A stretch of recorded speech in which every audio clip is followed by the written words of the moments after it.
Hello everyone, আসসালামু আলাইকুম। আপনারা সবাই কেমন আছেন? আলহামদুলিল্লাহ আমি ভালো আছি।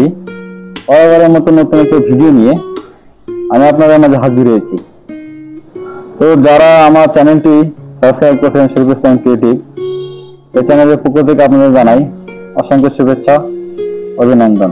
আর যারা এখনো চ্যানেলটিকে সাবস্ক্রাইব করেননি তাদের কাছে বিশেষ অনুরোধ থাকবে, চ্যানেলটি এখনই সাবস্ক্রাইব করুন এবং বেল আইকনটি অল করে দেন, যাতে নিত্য নতুন ভিডিও আমি আপলোড দেওয়ার সাথে সাথে নোটিফিকেশন আপনার মোবাইলে চলে আসে এবং আপনারা আমার ভিডিওটি উপভোগ করুন।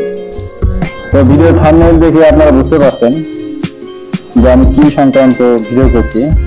তো ভিডিও যদি কাজে লাগে তাহলে দেখবেন, আর না লাগলে এড়িয়ে যাবেন। তো আজকে আমি আলোচনার বিষয় হচ্ছে চট্টগ্রাম এলিভেটেড এক্সপ্রেসওয়ে হলো বাংলাদেশের দ্বিতীয় এলিভেটেড এক্সপ্রেসওয়ে, যা শহীদ ওয়াসিম আকরাম ফ্লাইওভার নামে পরিচিত। এটি চট্টগ্রাম শহরের লালখান বাজার থেকে শাহমারাত আন্তর্জাতিক বিমানবন্দর পর্যন্ত প্রায় 16 কিলোমিটার দীর্ঘ। এই এক্সপ্রেস ওয়েটি চট্টগ্রাম বন্দর, বিমানবন্দর এবং দক্ষিণ চট্টগ্রাম শহরের সাথে সরাসরি সংযোগ স্থাপন করে যানজট কমাতে সাহায্য করবে।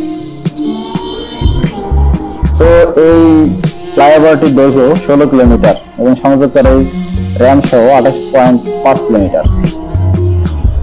প্রকল্পের নাম শহীদ ওয়াসিম আকরাম ফ্লাইওভার, যা চট্টগ্রাম এলিভেটেড এক্সপ্রেসওয়ে নামে পরিচিত। এটা ফ্লাইওভার আপনার কর্ণফুলী টানেলের সামনে থেকে শুরু হয়েছে এবং লালখান বাজার পর্যন্ত যে থামছে। তো বন্ধুরা, এখানে অনেক যানজট দেখবেন চট্টগ্রাম শহরে। এখানে ট্রাফিক আইন নিয়মকানুন মেনে চলে না। তো আপনারা সহজে বিমানবন্দরে যেতে এই রোড ব্যবহার করতে পারবেন। তো এখানে 4 চাকা অ্যালাউ, 3 চাকাও অ্যালাউ, বা 2 চাকা টু হুইলার মোটরসাইকেল অ্যালাউ না। তবে মাঝে মাঝে এখানে অনুমতি নিয়ে যাওয়া যেতে পারে। তো বন্ধুরা, ভিডিওটি কেমন লাগছে?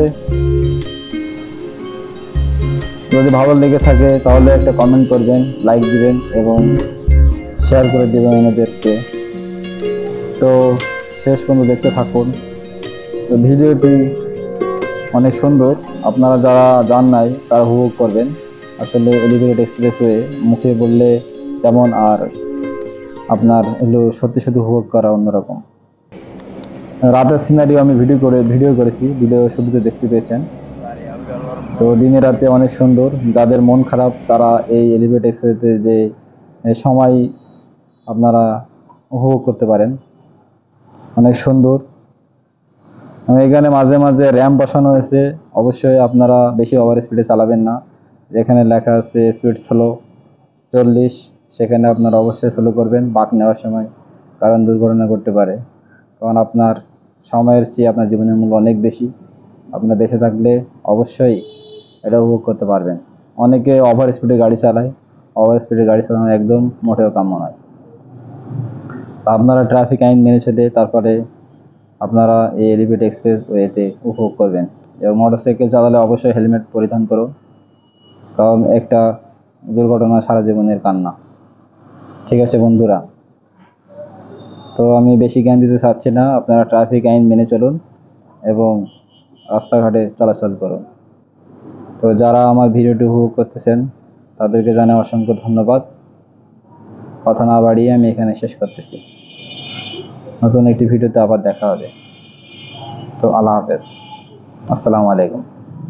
কর্ণফুলী টানেলের সামনে থেকে শুরু হয়েছে এবং লালখান বাজার পর্যন্ত যে থামছে। তো বন্ধুরা, এখানে অনেক যানজট দেখবেন চট্টগ্রাম শহরে। এখানে ট্রাফিক আইন নিয়মকানুন মেনে চলে না। তো আপনারা সহজে বিমানবন্দরে যেতে এই রোড ব্যবহার করতে পারবেন। তো এখানে 4 চাকা অ্যালাউ, 3 চাকাও অ্যালাউ, বা 2 চাকা টু হুইলার মোটরসাইকেল অ্যালাউ না। তবে মাঝে মাঝে এখানে অনুমতি নিয়ে যাওয়া যেতে পারে। তো বন্ধুরা, ভিডিওটি কেমন লাগছে? যদি ভালো লেগে থাকে তাহলে একটা কমেন্ট করবেন, লাইক দিবেন এবং শেয়ার করে দেবেন অন্যদেরকে। তো শেষ পর্যন্ত দেখতে থাকুন। তো ভিডিওটি অনেক সুন্দর, আপনারা যারা যান নাই তারা উপভোগ করবেন। আসলে এলিভেটেড এক্সপ্রেসে মুখে বললে কেমন, আর আপনার এগুলো সত্যি সত্যি উপভোগ করা অন্যরকম। রাতের সিনারিও আমি ভিডিও করেছি, ভিডিও শুধু দেখতে পেয়েছেন। তো দিনে রাতে অনেক সুন্দর। যাদের মন খারাপ তারা এই এলিভেটেড এক্সপ্রেসে যে সময় আপনারা উপভোগ করতে পারেন, অনেক সুন্দর। এখানে মাঝে মাঝে র্যাম্প বসানো হয়েছে, অবশ্যই আপনারা বেশি ওভার স্পিডে চালাবেন না। যেখানে লেখা আছে স্পিড স্লো 40, সেখানে আপনারা অবশ্যই স্লো করবেন বাঁক নেওয়ার সময়, কারণ দুর্ঘটনা করতে পারে। কারণ আপনার সময়ের চেয়ে আপনার জীবনের মূল্য অনেক বেশি। আপনার দেখে থাকলে অবশ্যই এটা উপভোগ করতে পারবেন। অনেকে ওভার স্পিডে গাড়ি চালায়, ওভার স্পিডে গাড়ি চালানো একদম মোটেও কাম্য নয়। তা আপনারা ট্রাফিক আইন মেনে চলে তারপরে আপনারা এই এলিভেটেড এক্সপ্রেস ওয়েতে উপভোগ করবেন। এবং মোটরসাইকেল চালালে অবশ্যই হেলমেট পরিধান করো, তাও একটা দুর্ঘটনা সারা জীবনের কান্না। ঠিক আছে বন্ধুরা, তো আমি বেশি জ্ঞান দিতে চাচ্ছি না, আপনারা ট্রাফিক আইন মেনে চলুন এবং রাস্তাঘাটে চলাচল করুন। তো যারা আমার ভিডিওটি উপভোগ করছেন তাদেরকে জানাই অসংখ্য ধন্যবাদ।